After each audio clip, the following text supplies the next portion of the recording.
Hi friends, ఈరోజు మరొక కారం పొడితో మీ దగ్గరికి వచ్చేసానండి.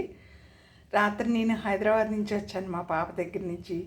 వండుకోవడానికి కూరగాయలు ఏమీ లేవు, అందుకని ఇంట్లో ఉండిన ఎండుమిరపకాయలు, ఇంట్లో ఉన్న వస్తువులతో కారపొడి చేశానండి.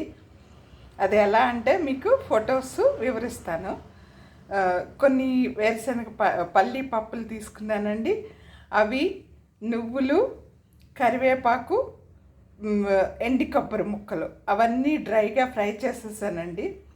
ఫ్రై చేసి ఒక పక్కన పెట్టుకుని ఇంకొక బాణీలో కొంచెం నూనె తీసుకుని అందులో కొన్ని ఎండుమిర్చి, అంటే మనకి కారానికి సరిపడినంత ఎండుమిర్చి, కొన్ని ధనియాలు తీసుకుని అవి నూనెలో ఫ్రై చేసేసి పక్కకు తీసానండి. తర్వాత మిక్సీ గిన్నె తీసుకుని ఆ ఎండుమిర్చి, ధనియా, వెల్లుల్లి రెబ్బలు, జీలకర్ర, సాల్ట్ వేసి ఫస్ట్ ఒక రౌండ్ తిప్పేసి, తర్వాత ఇవన్నీ ఈ డ్రై చేసినవన్నీ కలిపి కరివేపాకు, నువ్వులు, వేరుశనగపప్పులు, కొబ్బరి ముక్కలు ఇవన్నీ కలిపి పొడి చేశానండి. అసలు చాలా టేస్ట్గా ఉందండి. ప్లస్ స్మెల్ కూడా చాలా బాగుంది. అంటే నాకు డెకరేట్ చేయటం అది రాదండి. నాకు తెలిసింది ఉన్నది ఉన్నట్టు చూపెట్టడమే తెలుసు. నాకు డెకరేట్ చేయడం అది తెలియదు కనుక నేను క్యాజువల్గా ఫోటో మీకు వీడియో తీసి పంపిస్తున్నాను.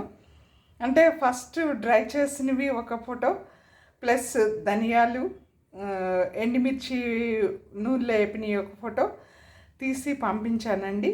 అవి మిక్సీలో వేసి, మిక్సీ చేసిన తర్వాత ఈ డ్రైవన్నీ వేసి కారపొడిలాగా చేసుకున్నానండి. ఇది అన్నిట్లో అంటే మనం భోజనం చేసేటప్పుడు మధ్యాహ్నం టైంలో కొంచెం వేడి అన్నంలో ఇది కొంచెం వేసుకుని కొంచెం నెయ్యి వేసుకుని తింటే ఆరోగ్యానికి మంచిది. చాలా హెల్తీది అనమాట ఈ యొక్క కారపొడి. ఇంకోటి ఏంటంటే ఇందులో ఉన్నవన్నీ కరివేపాకు మన తలకి బ్లాక్ కలర్ తీసుకొస్తుంది. కరివేపాకు మంచిదే. నువ్వులు కాల్షియం ఉన్నాయండి. వేరుశనగ పప్పుల్లో కూడా కాల్షియం, మనకి పీనట్స్ చాలా మంచిది బాడీకి. నెక్స్ట్ ఎండు కొబ్బరి ముక్కలు కూడా మంచిదే. కరివేపాకు, ఇవి నువ్వులు, వేరుశనగ పప్పులు, ధనియా పైచ్చు లేకుండా చేస్తుంది. ఇవన్నీ కలిపి మిక్స్ చేసి కారపొడి చేశానండి. మీరు కూడా ఇంట్లో తయారు చేసుకున్నా, అంటే చేసేటప్పుడు తీయటం చూపించలేకపోయాను మీకు కనుక ఆ ఫొటోస్ పెట్టి మీకు చేసిన తర్వాత ఈ కారపొడిని చూపించాను. మీరు నాకు చూస్తున్నారు కానీ సబ్స్క్రైబ్ చేయట్లేదు ఎవరు. దయచేసి ప్లీజ్ సబ్స్క్రైబ్ చేయండి. మీరు తయారు చేశాకే తిన్నాక నాకు కామెంట్స్ పెట్టండి, ఓకేనా? Thank you friends, bye.